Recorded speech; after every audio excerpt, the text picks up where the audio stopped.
都说呢，武汉比郑州好。武汉和郑州呢都去过，实话实说呢，差距确实是挺大的。在中国的众多城市里面啊，武汉和郑州呢都具有历史的一个底蕴，包括文化特色的一个城市。然而呢，当人们谈论这两座城市的时候呢，往往会得出不同的一个评价。很多人就认为呢，武汉呢是比郑州好的，而有人呢则持相反的一个观点啊。作为一个曾经在这两座城市呢都生活过的一个人，我想分享一下我的一个真实感受，包括真实的一个观察。首先呢，让我们从这个经济角度来比较一下武汉和郑州这两座城市啊。武汉呢，作为湖北省的一个省会城市，拥有着得天独厚的一个地理位置，包括丰富的一个资源啊。在过去几十年里，武汉的经济发展呢也是非常迅速，尤其是在制造业方面，包括科技产业和金融业方面取得了一个显著的成就啊。相比之下呢，郑州的一个经济实力呢，虽然也是不断的在增强，在整体上呢和武汉呢还是存在一定的一个差距的。武汉的经济发展呢更加的多元化，更加的国际化啊，而郑州呢则更多的依赖于就是它作为交通枢纽的一个优势。在文化方面呀，武汉和郑州呢都有着悠久的一个历史，包括丰富的一个文化遗产。武汉的一个黄鹤楼，包括东湖等景点呢是闻名遐迩啊，而郑州呢这种嵩山，包括少林寺、皇帝故里等等，也是游客的一个必游之地啊。两座城市呢都有着独特的一个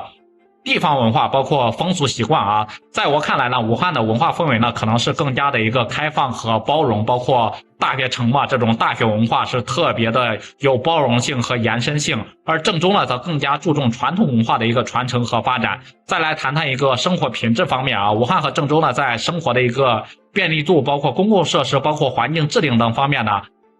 也有所不同啊。武汉的公共交通呢网络更加的发达，包括城市的绿化覆盖率呢较高，市民的一个生活品质相对来说还是比较高的啊。包括我在武汉这边生活也非常便利，而郑州呢近些年在城市建设方面呢也有很大的一个改善，包括公共设施也是不断的完善，市民的一个生活质量呢也是在逐步的提高啊。当然了，评价一个城市的好坏呢不仅仅是取决于以上几个方面，还有许多其他的一个因素，比如说教育的资源，包括医疗保障、社会治安等等各方面也都是需要考虑的。在这方面呢，武汉包括郑州呢这两座中部城市啊都有各自的一个优势和不同。那么为什么会有人认为武汉比郑州好呢？我认为呢主要源于以下几个方面原因。那第一就是武汉的一个经济实力更强啊，包括它的 GDP 是更高的，武汉已经突破2万亿了，拥有更多的一个发展机遇，包括资源。第二就是武汉的文化氛围呢是更加的开放和多元化，然后100万嘛，百万大学城嘛，更容易吸引人才在这里的一个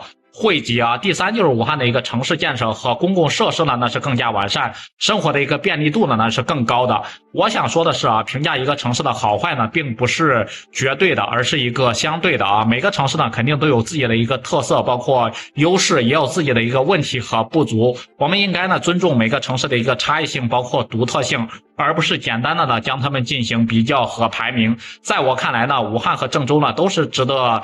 游玩的一个城市，包括值得生活的一个城市。如果你喜欢现代化的一个都市风情，包括丰富的一个文化氛围，那么武汉呢可能更适合你。但是呢，如果你更喜欢传统文化的一个氛围，包括自然景观的一个美丽，那么郑州呢也许呢更适合你。无论你选择哪个城市呢，我相信呢大家都能够在那里找到属于自己的一个美好时光。不知道大家对于这两座中部城市武汉和郑州都有什么样的印象和看法，也欢迎在评论区里面多多评论，多多留言。